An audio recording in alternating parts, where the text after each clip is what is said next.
নমস্কার বন্ধুরা, তোমরা সবাই কেমন আছো? তো আজকে দেখো রান্না করবো আলু পোস্ত। পোস্তটাকে প্রথমে আমি ভিজিয়ে রেখেছিলাম, তারপর বেটে নিলাম।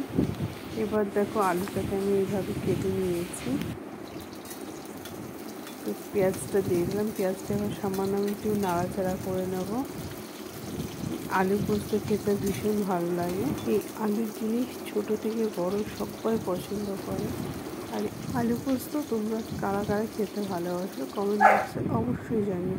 আর আমার এই চ্যানেলটি যদি তোমাদের ভালো লাগে তো সাবস্ক্রাইব করে বন্ধুরা পাশে থেকে যেও, আর একটা লাইক দিয়ে যেও। আর যদি ভালো লাগে তাহলে একটু শেয়ার করে দিও। দেখো এবার আমি আলুগুলো দিয়ে দিচ্ছি। আমি ঘরোয়া খাবার শেয়ার করি, তার জন্য আলু পোস্ত তো একটা সাধারণত খাবার, সবাই পছন্দ করে। তো আমি ঘরোয়া রেসিপি থেকে একটা রেসিপি শেয়ার করলাম। তো তোমাদের কেমন লাগবে অবশ্যই জানিও। আর এই আলু পোস্ত খেতে ভীষণ ভালো লাগে। স্বাদ মতো লবণ, একটু কাশ্মীরি লাল লঙ্কা গুঁড়ো আর হলুদ গুঁড়ো দিয়ে এবার খুব ভালো করে আমি নাড়াচাড়া করে নেব। রান্নার ধরন তো সবারই আলাদা থাকে, তা আমি আমার ঘরোয়া রেসিপি থেকে সিম্পলভাবে তৈরি করা আলু পোস্ত তোমাদের কাছে নিয়ে এলাম।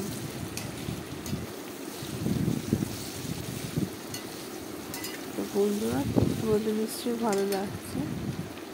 তো এবার দিয়ে দেবো পোস্ত বাটাটা।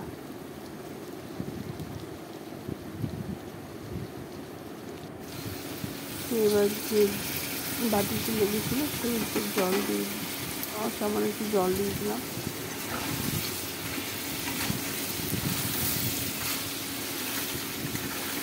এবার খুব ভালো করে নাড়াচাড়া করে নেবো।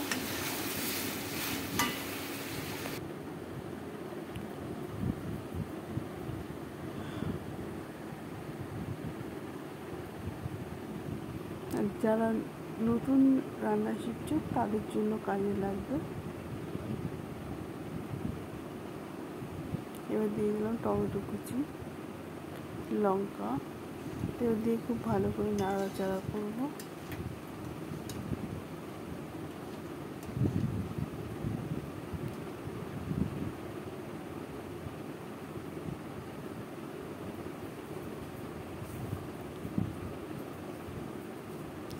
এবার দিয়ে দেবো সামান্য একটু ধনিয়া পাতা ছড়িয়ে দেবো।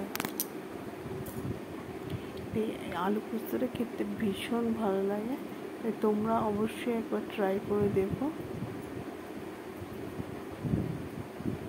আর নতুন নতুন রেসিপি দেখার জন্য আমার চ্যানেলে সাবস্ক্রাইব করে পাশে থেকে দিও। এবার আমি একটা পাত্রে সার্ভ করে নিচ্ছি। দেখো কত টেস্টি লাগছে। এইভাবে একবার করে খেয়ে দেবে, নিশ্চয়ই তোমাদের ভালো লাগবে। সবাই ভালো থাকবে, সুস্থ থাকবে। Thank you.